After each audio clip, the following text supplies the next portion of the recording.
Ito ang Presidential Broadcast Service. Radyo Pilipinas. Radyo Publiko Ng bagong Pilipinas para sa bagong Pilipino.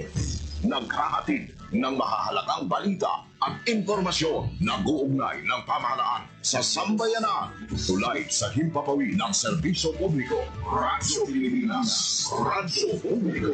Ang boses ng Pangulo sa Iloilo. Radyo Pilipinas. 585 AM.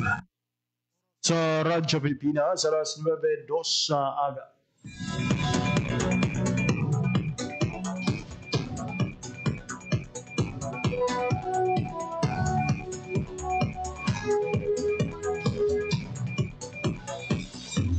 Sa Western Visayas, Panay Island, na tinamaan itong island-wide blackout. Ang pagsulod mo gate sa Masin Watershed. Pinaka-purpose nila ini para sa operation nato. We have that in collaboration with the department. I am again standing up.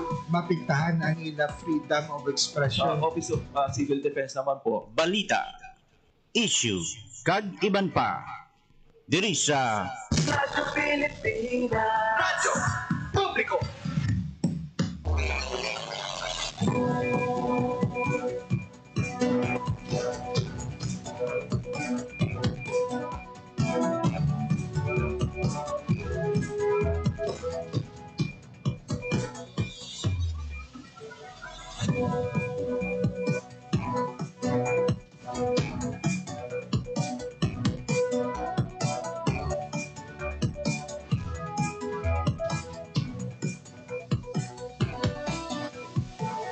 Mayong aga Pilipinas, mayong aga Western Visayas. Sa dagtag probinsya sa Iloilo kag kutob sa malabutan sa amon pagserbisyo.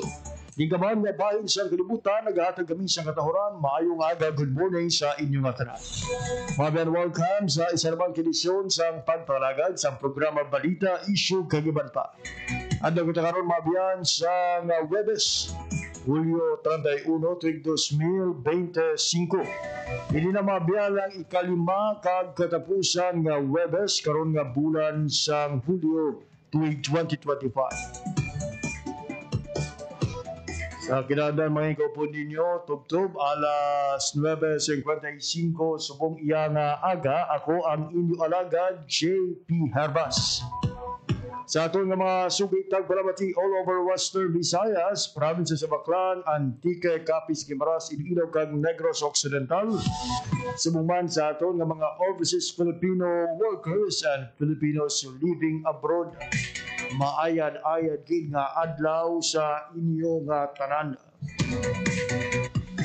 Mga ben sa aton nga pagparagad subong nga aga, panibago naman nga mga balita, impormasyon, reaksyon kag opinyon ang aton nga igapamati sa inyo.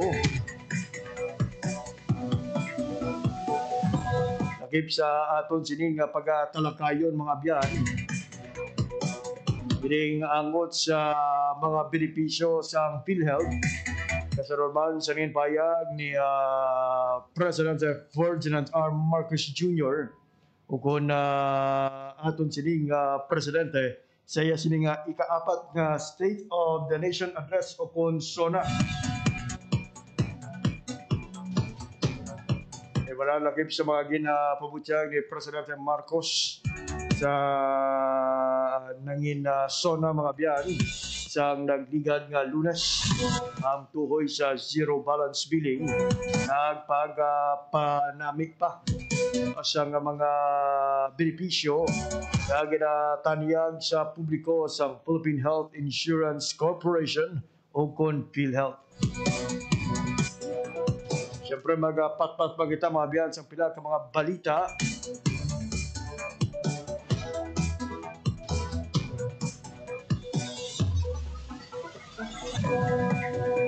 Ikan sa aton sining mga nanuhay-tuhay ng mga ahensya sa gobyerno. Subuman mga update sa mga aktibidad sa presidente. Subong adlaw sa Webes, Hulyo 31.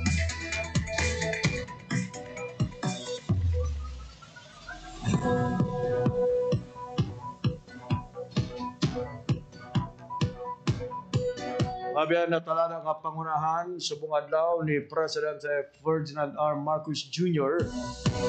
ang giwaton nga change of command ceremony.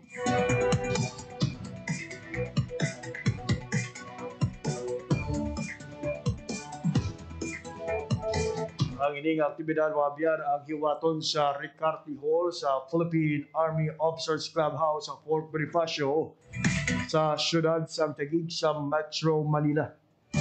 Kinalauman nga magatambong man sa sining nga seremonya sa Executive Secretary Lucas Bersamin, Special Assistant to the President Secretary Antonio Ernesto Lagdameo Jr., Defense Secretary Gilberto Chodoro Jr., PCO Secretary Dave Gomez, AFP Chief of Staff General Romeo Brownell Jr., kagiban pa nga mga matagas opisyal sa gobyerno.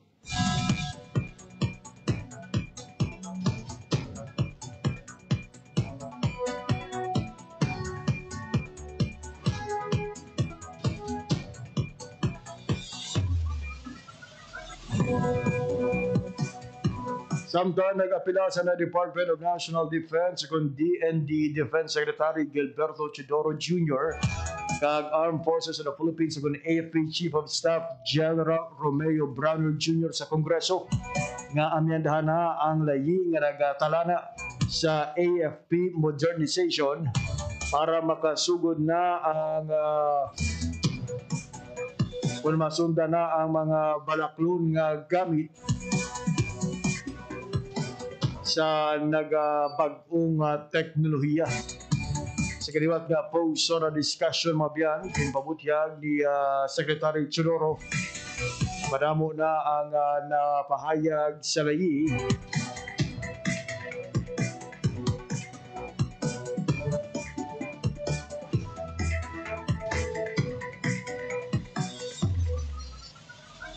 natala na nga baklon sang pungsod sinaram sang programa kag hindi na ini santo sa karon nga panyempo. Sa 1995 pa sa nanginlayi ang AFP modernization para sa Army, Navy kag Air Force.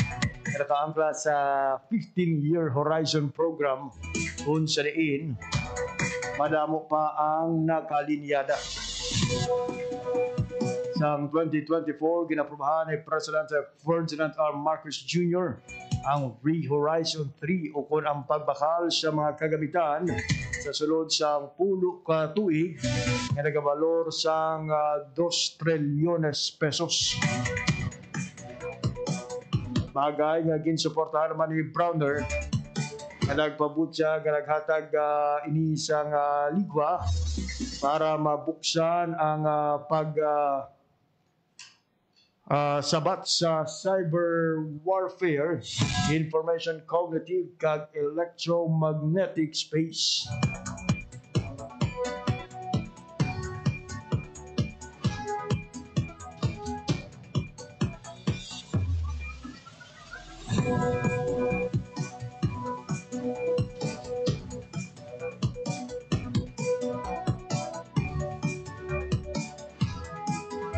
Samtang nagpabutag sang suporta ang isa ka mamalidha gikan sa minorya sa tikang sang liderato sang Kamara na obrahon nga mas transparent ang pagtalakay sa national budget pinaagi sa Open BICAM.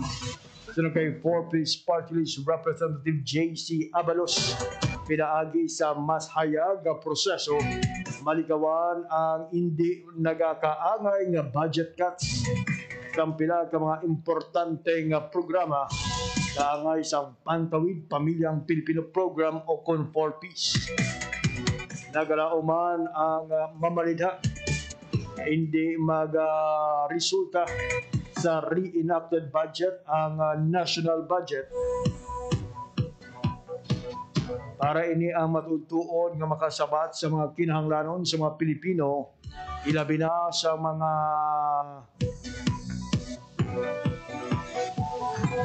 tigado nga mga Pilipino. Hindayaw man sini ang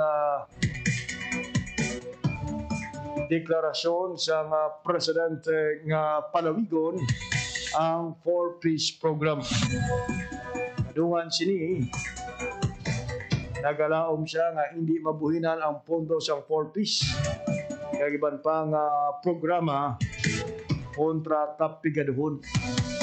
Hiyaman nga ginpunto pinagi sa bukas, patas kag hayag nga proseso angot sa budget masiguro nga ang karaydan sa mga Pilipino, particularly sa mga pigado nga Pilipino. Samtang target sa Department of Information and Communications Technology kung DICT na manabot ang tubtob 5 milyon ka Pilipino sinalom sang Bayanihan SIM Project.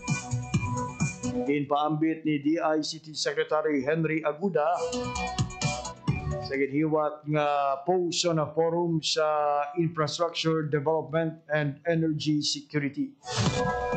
Mabiyan ang Bayanihan SIM Project ang kabahin sa pagsabat sa ahensya sa panawagon ni Presidente Ferdinand R. Marcos Jr. na siguraduhon ang digital inclusion sa tanan nga Pilipino diin man nga bahin sang pungsod. Sa idalom sang programa, ginahatagan sang libre nga SIM card ang mga manunudlo kag mga estudyante sa mga pampubliko nga mga bulutuan labi na sa mga geographically isolated and disadvantaged areas o kung GIDA. Dugang pa sa Tiglicom, magkabenepisyo diri ang bugos nga pamilya sa mga benepisyaryo alin sa libre nga connectivity. Maglawas sa diri, hinpasiguro ni Aguda napadayon man ang pagpasangkad sa DICT sa eGov.ph sa paglunsar sa eGov Servicio Hub kag pag-roll out sa free Wi-Fi for all.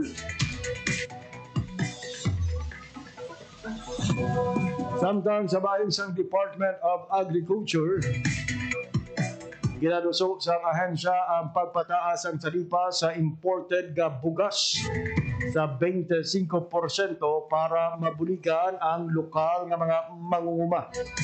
Sulod kay DA Assistant Secretary Joycel Panilio, katuyuan siyang tika nga amat-amat kay balik ang 35% nga orihinal nga taripa samtang ginalikawan ang golpeada nga epekto sini sa merkado. Kinatagan man punto sang opisyal nga makabulig ini para mapataas ang farm gate price or farm gate price sang palay. Dugang pa niya hindi man pinal ang porsyento nga ini kaga mag-aagi pa sa konsultasyon sa Department of Economy, Planning and Development o kung DepDep. Subong nagalabot sa 40 tugtog 46 pesos kada kilo ang presyo sa imported rice. Samtang ang lokal naman yara sa 30 tugtog 60 pesos per kilo.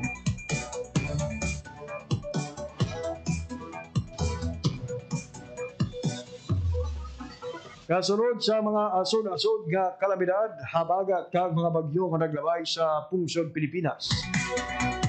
Nagpanawagan naman si Quezon City 5th District Councilor Alfred Vargas sa National Government. Magpainsang pondo para sa drainage project.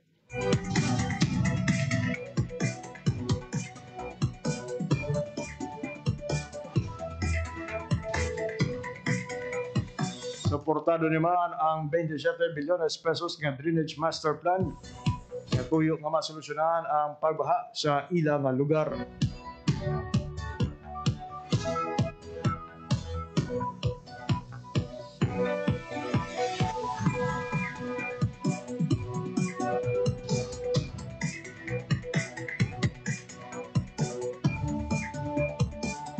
Samtang kasunod sa issue nga kinakulumiran sa isa ka mamalida nga nakita nga nagatanaw sa ginapasuni online sugat samtang nagasisyon in punto ni Senador Erwin Tulfo nga dapat aksyonan sang Kamara ang mga kongresista nga nadakpan nga nagasugal samtang yara sa sesyon sa Lunes. Sino kay Senator Erwin Tulfo. Bahala na dapat ang Ethics Committee sa Kamara na magdisiplina sa mga kongresista nga ini. Nagpanawagan man ang senador sa mga kongresista nga ini na mag-apologize kag mag-explain kung nga ila ini nahimo sa mismo sesyon sang manubok nga panalgan. Inhatagan punto man ni Tulfo. Nahugot kay ginadumilian sa mga opisyal kagawani ng gobyerno ang pagsugal.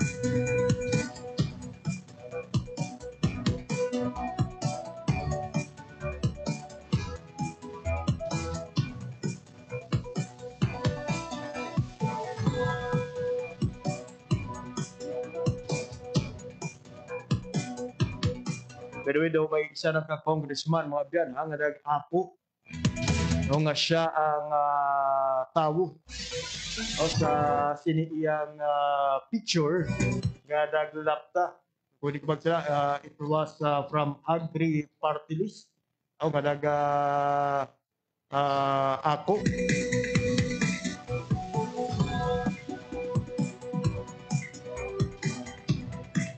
Na siya ang yara sa video nga ini.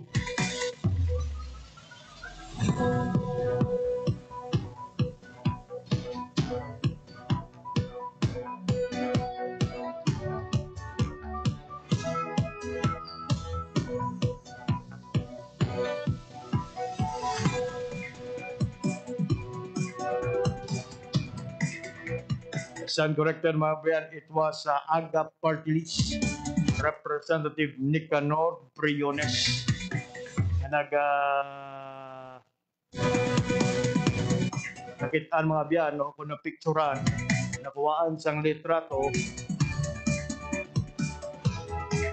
ginapasuni online sabong. Pero sunod sa iya, wala siya online sabong. Pero iya nga ginako nga nagatanaw ini sa samtang yara sa sesyon sa Kamara. Mata gani sa interview, o nga may nag-send sa iya sa chat. Kaga gin-check niya lang, nasambit iya nga video, not knowing angot ini sa bulang. Patag pa niya, di man ini kabalo o sa mga digital payment, considering sang iya sining edad. So hindi ini siya taiki kumbaga. So iya nga gin-deny ha. Nga online sabong ato. Pero ginako niya sa ang yara sa picture kag bulang ang iya sining nga ginatanaw. Pero hindi kuno online sabong.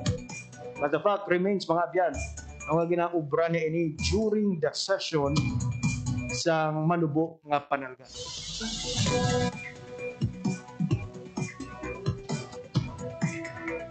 The very first day sa ila sini nga session, amo ni ang nakita sa iya.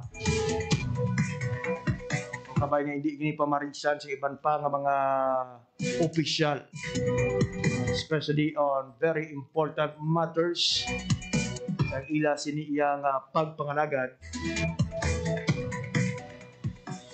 mapasinado man o kon Kamara. Alas 9:21 na sa aga.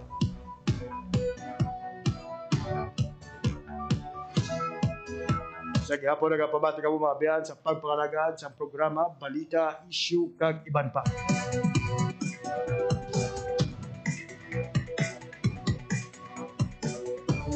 Sa aton nga pagparumbalik mga biyan, aton nga igapabati ang interview sa Radyo Pilipinas Iloilo sa aton nga mga abyan sa Philippine Health Insurance Corporation kung PhilHealth. May kang tanan sa mga reaksyon sa nanging payag ni Presidente, particularly ang pag-cover at siyang pagpabulong para sa heart attack, open heart surgery, kagiban pa nga mga balatian. Sumuman ang Cancer Assistance Fund. Ini kagiban pa nga impormasyon pagkatapos lamang sang pila ka pahanumdum. Time to celebrate kulturang Pinoy. Tradisyon, musika, sining, literatura at iba pa. Anything and everything fun and Filipino. Ito ang Pinoy Kultura. Naaalala niyo pa ba ang mga katagang ito? Amoy Paris, amoy araw. Ano ba yan? Puro sukat ka na naman. Bakit wala na naman kapares yung tsinelas mo? Ang dungis mo. Tama na! Ayos lang, di ba? Masaya naman tayo naglalaro sa kalye ng sipa, patintero, pagawang base, habulan, jolen, trumpo, text, at marami pang iba. Some Filipino games just show how creative we are. All we need are players and nothing else. Ang saya balikan ng ating kabataan. Kain, tulog, laro, laro, at laro. O ano? Game na? Pagkabilang ko 3, nakatago na kayo. Yan ang Pinoy Kultura because our culture is cool. Jessica, maliwanag pa. You did not close the light again. I told you to close it. It's still open. Now look at. Mama, it's turned off, not closed. Oh yeah! Tama si Mother, lalo na kapag di kailangan, pwede namang i-switch off muna ang mga ilaw at iba pang appliances. Also switch to CFL or LED bulbs. Mas makakatipid ka dito at kasing liwanag ito ng karaniwang mga bombilya. Ugaliin din tanggalin sa pagkasaksak ang mga gadgets o appliances tuwing wala sa bahay at maging sa pagtulog. Laging tandaan, sa pagkonsumo ng kuryente, you have the power. Ay, ang switch naman, Mr. Powers. Single ka ba? Ma! Ho-ho! Para sa karagdagang impormasyon at energy-saving tips, hanapin ang Department of Energy sa Facebook o bisitahin ang doe.gov.ph. This is a public service announcement by the Department of Energy in partnership with the Presidential Communications Office and Radyo Pilipinas. Time to celebrate kulturang Pinoy. Tradisyon, musika, sining, literatura at iba pa. Anything and everything fun and Filipino. Ito ang Pinoy Kultura. Known to tourists as hanging rice, puso is rice cooked in woven palm leaves and seen mostly hanging in food stalls, kaya tinawag na hanging rice. It is sold along with barbecue, lechon, ginabot, and the likes in Cebu. Ang puso ay isang iconic street food sa Cebu. Great to take on a picnic or pag nagbi-beach or kahit saan kapag nagutom. No need for utensils or plates, just grab a bunch of hanging rice and some barbecue and you can eat anywhere, even without a table. Busog na, biodegradable pa. So don't forget to have some when you visit the Queen City of the South. Yan ang Pinoy Kultura because our culture is cool. Katotohanan sa bawat impormasyong makakalat. Yan ang layo ng Media and Information Literacy Project ng pamahalaan sa pangunguna ni Pangulong Ferdinand R. Marcos Jr. at Presidential Communications Office. What we are fighting for is the truth. Because the very first casualty of all of these sometimes sinister, sometimes just mistaken, misguided activities, the first victim, the first casualty is the truth. Positibo naman ang pamahalaan na sa pamamagitan ng kampanyang ito ay magiging mas mapanuri at mabusisi sa pagkilatis ng impormasyon ang bawat Pilipino.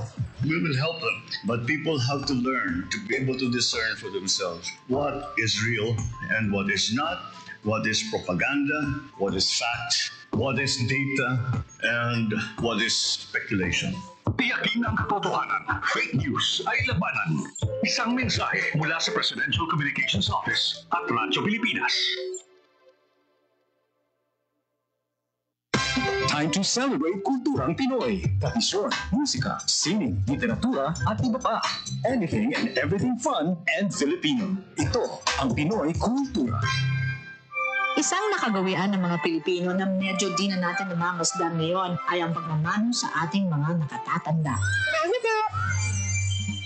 It's often part of Philippine culture, a gesture of respect that involves saying mano po, then lightly touching one's forehead on the offered hand of an elder, whether your lola, lolo, nanay, tatay, ate, kuya, or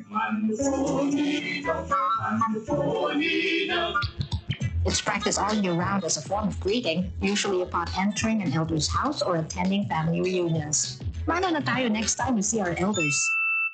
Yan ang Pinoy Kultura because our culture is cool. Time to celebrate kulturang Pinoy. Tradisyon, musika, sining, literatura, at iba pa. Anything and everything fun and Filipino. Ito ang Pinoy Kultura. One of the fondest memories I have as a kid is riding the jeepney. It made me feel like a king. Dahil ito ang King of the Road. The jeepney or jeep is a cultural symbol that has transported us to school, the office, sa mall, at sa iyong first date. Mura, makulay, at mabilis. Yan ang ating jeep. Maribang, umusog-usog ng konti. Sakay na! Yan ang Pinoy Kultura because our culture is cool. Oras sa Radyo Pilipinas, alas 9:28 na sa aga. Sige po, nagpapamati ka mo sa pagpalagad sa programa Balita, Issue, Kagiban pa sa Radyo Pilipinas, Radyo Publiko. Radyo Pilipinas. Radyo Publiko. Radyo Pilipinas. Mga biyan, isa sa ginhatagang punto ni President Ferdinand R. Marcos Jr. sa iya sa ika-4 na State of the Nation Address sa Konsora sa Libigan ng Lunes ang tuhoy sa mga benepisyo na ginpasangkad pa sa Philippine Health Insurance Corporation o PhilHealth. Iyari pamatiyan natin ang kabahin sa linpayag ni President Ferdinand R. Marcos Jr. Kung kakailanganin man ng kidney transplant, inakyat na natin ang limit hanggang 2,100,000 piso mula sa dating 600,000 piso. At ngayong taon, covered na rin ng PhilHealth ang mga serbisyo at gamot pagkatapos ng operasyon ng kidney transplant. Kung kailangan talaga na magpa-transplant, huwag po kayong matakot sa gastos dahil sagot na ng PhilHealth. Ayun ang kabahin mga biyan sa nanging pahayag ni President Ferdinand R. Marcos Jr. In connection sa sila mga biyan, nangayo kita sa reaksyon sa PhilHealth Western Visayas sa ila siring ng mga serbisyo kag mga programa nga ginatanyag sa publiko may kamtanan man sa mga plano ni President Ferdinand R. Marcos Jr. Na-interview sa Radyo Pilipinas Iloilo News Team si Ma'am Janome Haguna, ang spokesperson sa PhilHealth Western Visayas. Yes, actually natin sining opisina happy no sa sona sa aton sining presidente because madamo sa aton sining mga serbisyo programa nga ginpasangkad no ang na-mention sa aton sining presidente.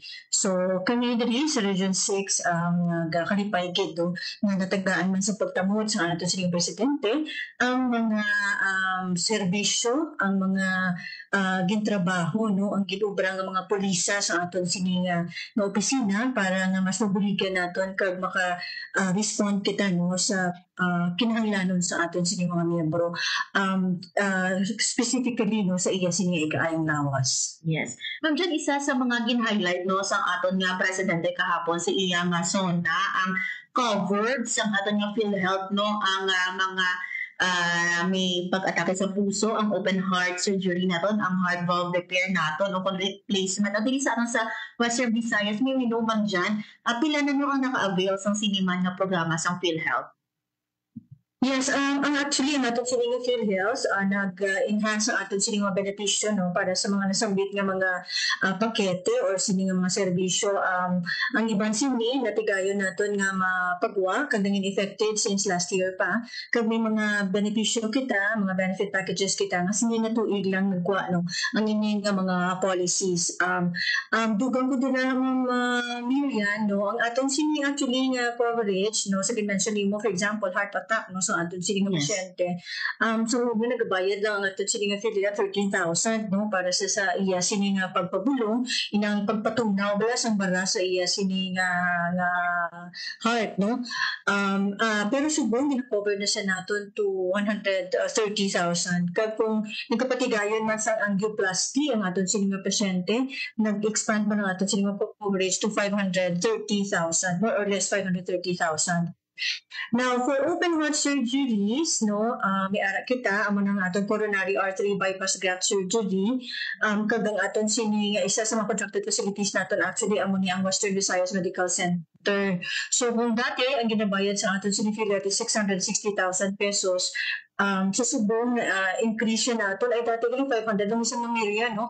Pero gin-increase siya naton sa subong for standard risk nga heart bypass, ginabayaran naton 660,000. Kag kung expanded risk naman, ang aton pakete is 960,000 pesos. Kag ang ini nga benepisyo actually sarang na ma-avail sa aton sa Western Visayas Medical Center. Aside sa heart bypass, cover man sa aton sining PhilHealth ang ventricular septal defect kag ang tetralogy of Fallot. Amo ning mga operasyon no sa heart kag ning duwang ginmention ko ang VS defect TOF iniya para niya sa mga kabataan. So gina-expand pa nato ang aton sining coverage sa subong mataas sa gidang aton ginabayad for ventricular septal defect.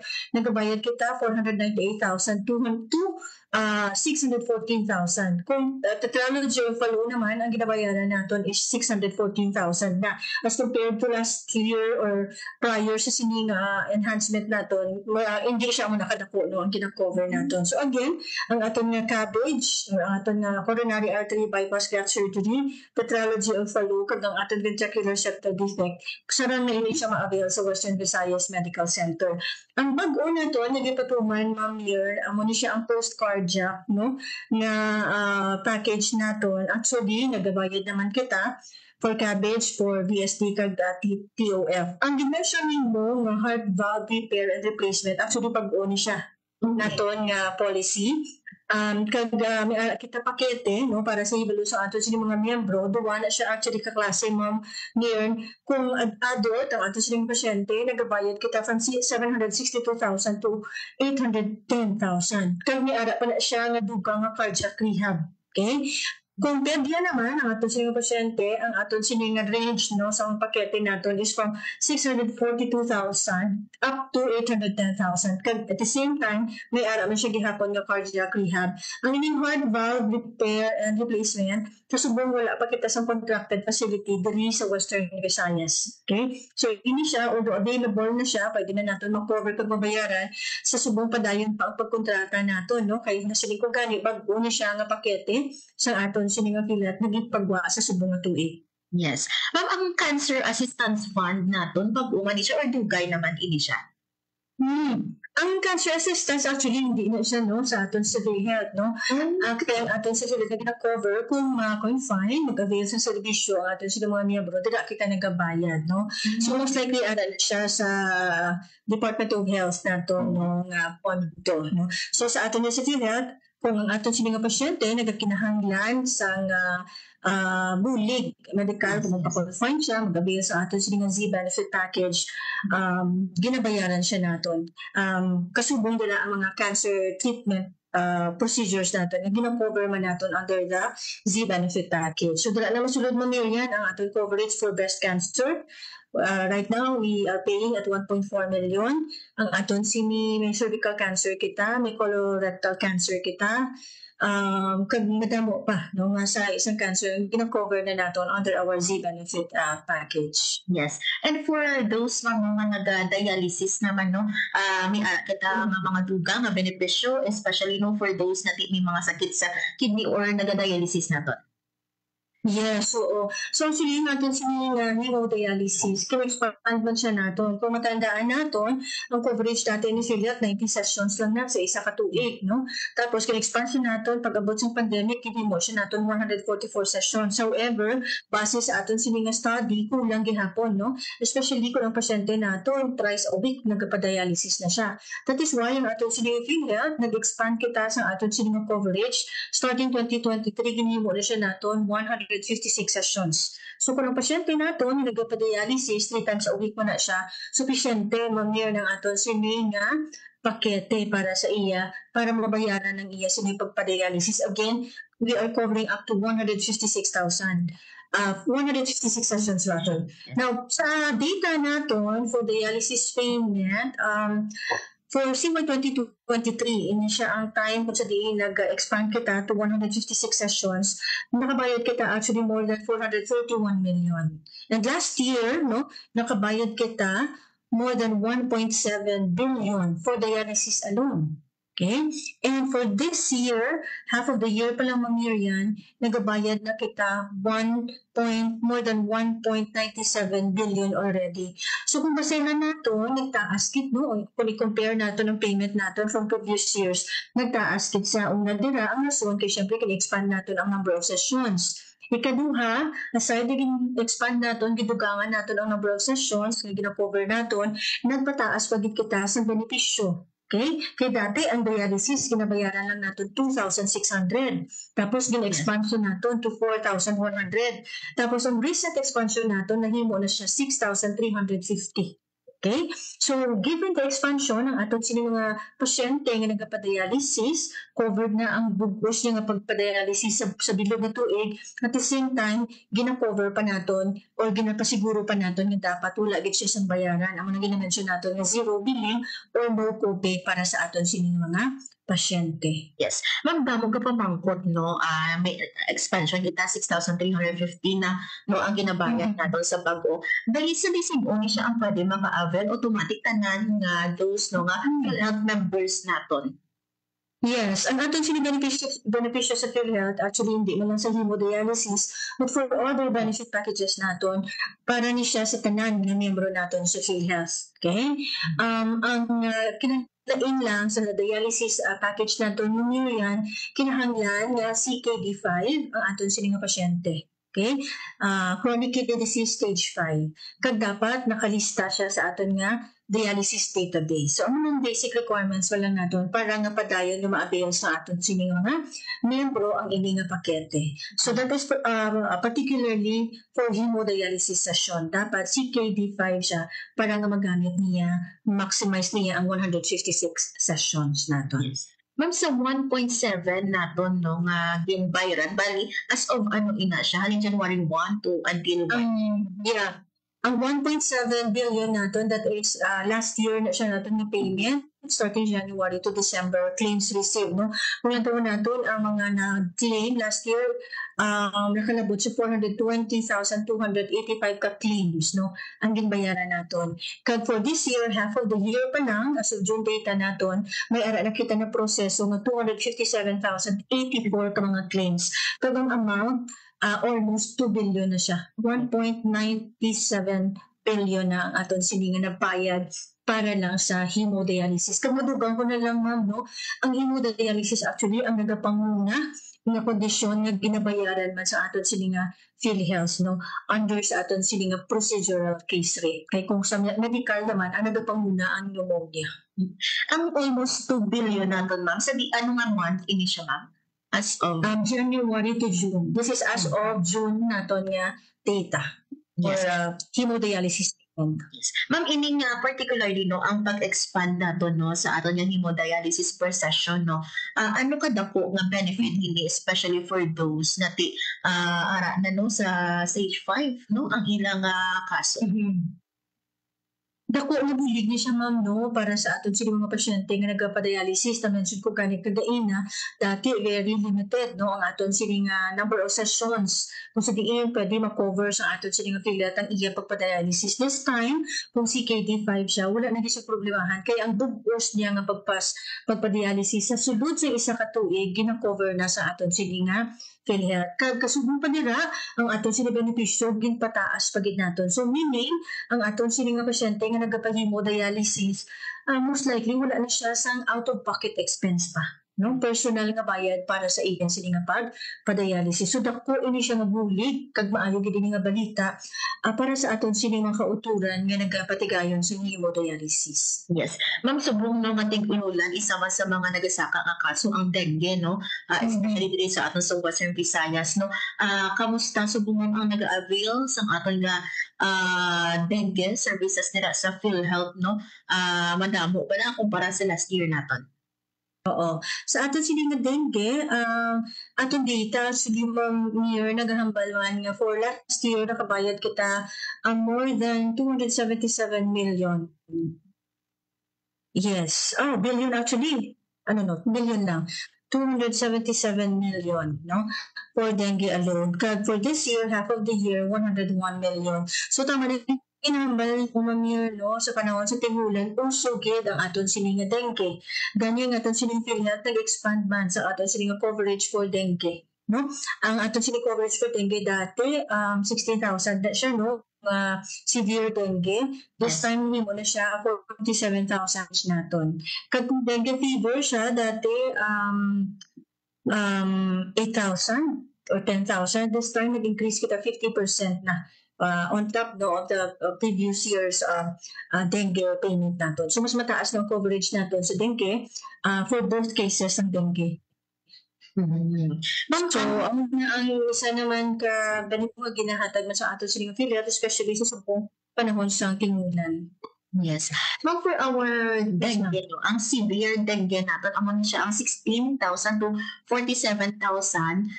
Ano ba na po nga bullying? Ini man siya, ma'am, no? Especially for those admitted natin nga mga naka-experience ng severe dengue.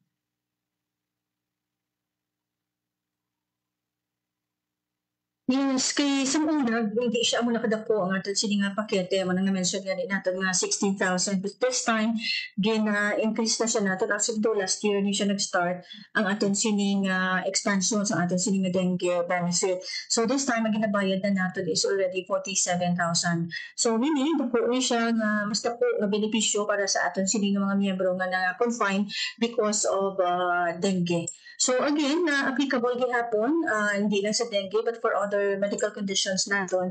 Kung na-confine sila sa aton sini nga government or even sa mga private facilities naton, pero ara sila sa basic or ward accommodation, again, guaranteed sila ang aton sini nga pasyente sa no balance billing. Okay? So meaning, ang aton sini nga facilities, no, dapat hindi na magsukot sa aton sini nga pasyente, no? On top sa ginabayad sa aton sini nga PhilHealth para sa dengue. Again, basta na-confine in basic ward accommodation, whether in public or private facility man. Ang dengue natin na without warning signs, no, sa subong nga tuig, nag-expand kita, nahimo na siya 19,500. Okay? So, nagdako naman siya. Kay dati, 10,000 lang siya. No, ang ating sininga. From 10,000, bihimo na siya 19,500. Tapos ang aton sininga dengue nga hemorrhagic or severe dengue from 16,000, bihimo na siya 47,000. Ma'am, sorry, balikan ko lang, ma'am. Ang sa aton nga kidney, no, may ari kita dili nga nag-kidney transplant dili sa Western Visayas? Yes, may ara kita contracted no nga facility no for kidney transplant. Actually tatlo. May ara kita sa Corazon Locsin, diri sa aton sining St. Paul's, kag sa aton M3 Dialysis Center. Kag dugang ko na lang mangyarian base sa data naton. For Corazon Locsin no, last year nakapatigayon sila actually sa kidney transplant, tatlo ng kapasyente naton to sa Corazon Locsin no ang ka-avail sa aton sining kidney transplant nga pakete, no, amounting to more than 1 million already. Kaya dati si kidney natin 600,000 lang na siya, ma'am. No, subong kin-expand na siya natin to more than 1 million, no, kung ang aton sining donor is a living donor. Pero kung deceased donor, ang maning bago pag mamirian, kaya sa una living donor lang gina-cover natin. This time, ginabayaran naman natin even ang deceased organ donor. So mas mataas actually ang aton pakete from 1.5, more than 1.5 million up to 2.1 million siya. Sobra 2.1 million ang gina-cover na natin for kidney transplant. Kadugang pa na lang, no? An additional good news pagkat sa atin sa mga miyembro. Aside sa kidney transplantation, yung coverage natin under Z benefit package, nagpagawa ang atin sa mga PhilHealth sa nila nga tuig dos ang post-kidney transplant na benefit pagkat. Meaning, sa mga pasyente natin, mamilyan nga nagpatigalan sa kidney transplant after na nila matransplant, may mga bulong pa na sila makinahanglan nila itig para nga wala sa rejection no sa organ na donate sa ila no. So that is why ang ating sinikilat nagpagawa sa post KT package natin or post kidney transplant natin na pakete para ma-cover ang mga immunosuppressants na mga medications, mga drug prophylaxis sa aton sining pasyente. Siyempre, ginamonitor man na sila naton, mga laboratory tests, no, and the other services na kinahanglanon sa aton sining mga miyembro sa aton sining KT patient. So, dako ini siya nga bulin mo niyo yan. Kaya kung kisa, makasurvive ang aton sining miyembro, kaya naka-avail siya sa KT package naton. No, na-cover ni Philat. Unfortunately, ang post-KT niya, especially kung wala man siya no sa kapasidad no nga mag-sustain sa pagbakal sa iya sining mga bulong, kasi amo pa na ang rason no kung wala siya makasurvive. So ma-defeat ang purpose naton nga tagaan sa mas malawi nga kabuhi no pagtsansa no nga makabalik sa normal ang aton sining mga pasyente nga mayara sa kidney problem. So that is why nagpagawa kita sa coverage natin for post-kidney transplantation. Kasi dahil pa kita, hindi na obra mamirian nga mga benepisyo para paghihapon sa aton sining mga miyembro. Ma'am, sa kidney transplantation naton sa Corazon, bali last year, 3 lang gid ang aton nga naka-avail. May ara siya as per record, may ara kita 3 pasyente no. Sa St. Paul's wala ko lang mo check no kag sa entry ko may ara sila nga pasyente man nga na ka-avail sa aton sining kidney transplantation, but these 3 facilities rather contracted siya for kidney transplantation. Yes. Ma'am, isa man mo sa mga ginapahayag sa aton nga presidente kahapon para sa PWD sa Kupsang PhilHealth, ang therapy and rehabilitation diri sa Western Visayas, kami naka-avail na. Bago ni siya, yung pakete. So, kung hindi tuloy natin yung paggawa. So, minisi naman yun yan, padayon pa ang aton sila pag-engage no, sa facility. So, kinahanglan na natin makakontrata sa isa ka facility na capable naman nga mag-provide sa sini nga mga serbisyo. Pero gusto ko lang idugang, actually, ang aton sini nga mga benefit package no, for rehab, assistive device, kag ang other services no para sa mga kauturan natin ng mga PWDs. May ara na kita actually dugay na no. Matandaan natin may ara na kita hearing treatment no. May ara na kita visual, may ara man kita developmental disability na package. Si Western Visayas Medical Center actually is contracted for hearing, okay? Pero yung mention mo subong ang physical, medicine, rehab, and assistive device or mobility device. So maghambal kita physical medicine, rehab, assistive mobility device. Ang muna nag-cover sa mga physiatrist interventions, rehab of course, may therapy sessions, ang PT, ang ating occupational therapist, may speech and psychology. Of course, na-cover man natin ang mga bulong, assistive mobility devices. So sa assistive mobility devices, dili na masulod ang ating sining mga basic or ang motorized natin ng wheelchair, okay, para sa ating PWDs. Pwede naman ang quad cane, ginabayaran naman natin ang walker or ang rollator, okay. Pag na-mention ko gani, covered sa ating silingang pakete ang assessment, ang pagparehab, ang therapy session sa ating silingang pasyente, ang mga laboratory test or diagnostic test, imaging, kagatong mga assistive mobility devices. Sa subong, padayon kita nga nagakontrata no, sa ating silingang mga facilities. And once we have the contracted facility na for this benefit package, inform ka mo na mo Miriam so that we can disseminate to our members kag para maging available na gitini na mga na benepisyo, especially sa ating silingang mga PWDs. Ma'am, isa man sa mention ang PhilHealth yakap naton. This is different from our PhilHealth Consulta?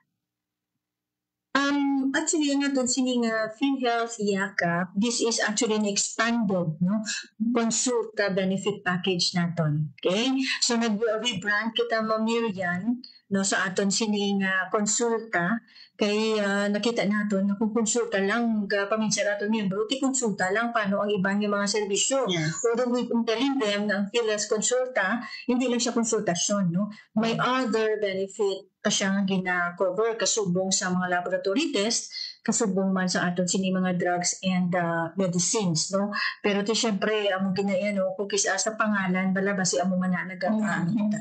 So that is why ang aton sini PhilHealth nag-launch kita sa aton sini PhilHealth Yakap program or yaman ng kalusugan no program no. Actually na-launch na siya sa kinalikdan ng Biyernes no, last week lang, Friday, no, sa aton presidente no.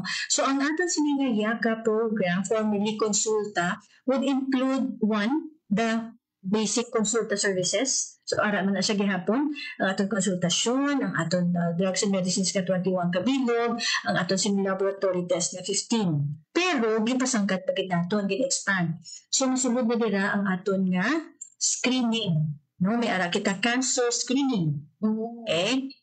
Kag may ara pagid kita dugang nga gamot. So, sa gamot, di ba na nahambal natin kagawina, ang aton gina-cover pa lang sa PhilHealth konsulta naton, ano pa lang siya, ng 21. Okay? 21, yes. But with yakap, mahimo na siya nga 75. Okay? So, mas madamo na nga mga bulong ang pwede nga ma-avail sa ang aton sini nga mga miyembro under the gamot naton. Kaga naman, so kung galing 75 na siya ka mga drugs and medicines. Kagang namin pa si Dini, ang aton sining miyembro, ang niya pag-avail sa sining mga drugs and medicines, pwede nga sa aton sining mga nakontrata nga mga butika. So, ang butika naton, pwede nga inang private nga butika.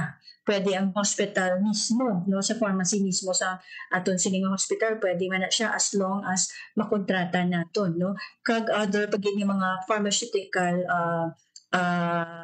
companies, no, pwede naton sila ma-accredit under sa aton sining gamot. So this is actually a very good news, no, para sa aton sining mga miyembro. Ma'am, what will happen? Kinahanglan pa sa gihapon nga magparehistro to avail this PhilHealth Yakap? The same na ang atong sining nga policy. Actually, ang atong circular, due for publication today, no? Ang atong nga gamot policy, kag ang atong sining screening for cancer, hopefully ma-publish within the day.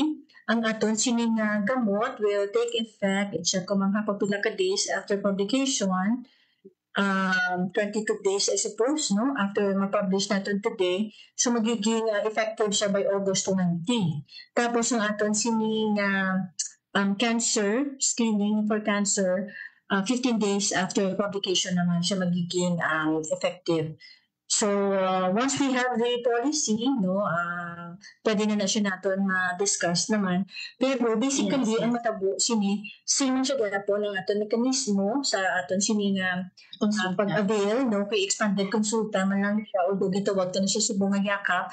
So kinahanglan po naton nga magparehistro, no, sa aton sini napili nga konsulta o yakap provider kag dira kita ma-avail sang sini nga mga serbisyo. So, meaning, for example, sulod ka sa imo yakap provider, i-assess niya ka, di ba? So, amo itong first patient encounter. Upon first patient encounter, ma-require siya sa imo sang laboratory tests. Okay? So, sa laboratory test, hindi lang siya 15. Kaya mga additional na kita nga cancer screening tests. So, kung sa i-assessment, kinahanglan mo cancer screening tests, so tagaan niya ka na sa request for this type of laboratory tests. Yes. Same is true with drugs and medicines. Upon assessment, pagwa sa result, kinahanglan mo galing sa mga drugs and medicines. Kag kung pasok siya sa aton sining 75 drugs and medicines, syempre, gina-cover man na siya sa aton sining PhilHealth. Okay? So, ano na siya ang matabo, Ma'am Miriam, as we transition from PhilHealth Consulta to our PhilHealth Yakap program. There you have it, mga biyan, ang interview sa Radyo Pilipinas News Team with our health booth reporter Marian Grace Araneta kay Ma'am Johnny Halduna sa PhilHealth Western Visayas. So may mga bag-o kada mas manami pa yun ng mga serbisyo ang tanyag karon sa PhilHealth para sa tanan, especially sa mga pigado naton nga mga kauturan. Oras sa Radyo Pilipinas, 9:55 in the morning. Pagkatapos ang oras na nabilin sa aton sa nga pagpahalaga, dahil lamang kuto ba itong edisyon sa mga adlaw sang Webes, Hulyo 31, 2025. Dugang ang mga balita, bantayan sa iban pa mga public affairs program sa Radyo Pilipinas, Radyo Publiko Iloilo. Sa ngalan sa akong mga katuwang teknikal, Mr. Alan De Francis sa studio, kag John Magaliana sa transmitter. Ako ang inyong inalaga, JP Herbas. Maraming salamat sa inyong pagpamati. Maayong aga, Pilipinas. Balita, issue, kag iban pa. Diri sa Radyo Pilipinas. Radyo Publiko. Radyo Pilipinas. Ang inyong tulay sa himpapawid ng serbisyo publiko. Ang Presidential Broadcast Service, Radyo Pilipinas, Radyo Publiko. Radyo Pilipinas. Radyo Publiko. Kinilala ng pang-international at prestigyosong Asia-Pacific Broadcasting Plus Awards 2025 para sa kategorya ng Government Streaming. Ito ay dahil sa epektibo nitong pagsasanib ng mga tradisyonal na media tulad ng telebisyon, radyo at print para masabayan ang mabilis na pag-inog ng mundo ng digital at social media tungo sa mas epektibong paghahatid ng mahahalaga at napapanahong mga impormasyon sa mamamayang Pilipino. Kinilala rin ang Radyo Pilipinas dahil sa patuloy na pag-akyat ng rating. Ngayon ay matatag sa pang-4 na pwesto sa Mega Manila ayon sa pinakahuling Nielsen Radio Audience Measurement Survey. At sa social media, nakamit ang mahigit 2,000% pagtaas ng bilang ng mga sumusubaybay sa Radyo Pilipinas page sa unang bahagi ng 2025. Patunay ito na ang inyong Radyo Pilipinas Radyo Publiko ay tunay na kaagapay ng inyong pamahalaan sa paghahatid ng serbisyo sa mga mamamayang Pilipino. Mula sa aming lahat, sa ngalan ng inyong pamunuan at mga kawani ng Presidential Broadcast Service, kasama ang inyong mga himpilan ng Radyo Pilipinas sa buong kapuluan. Maraming salamat po sa inyong lahat, sa inyong pagtangkilik at pagkilala. Radyo Pilipinas. Radyo Publiko.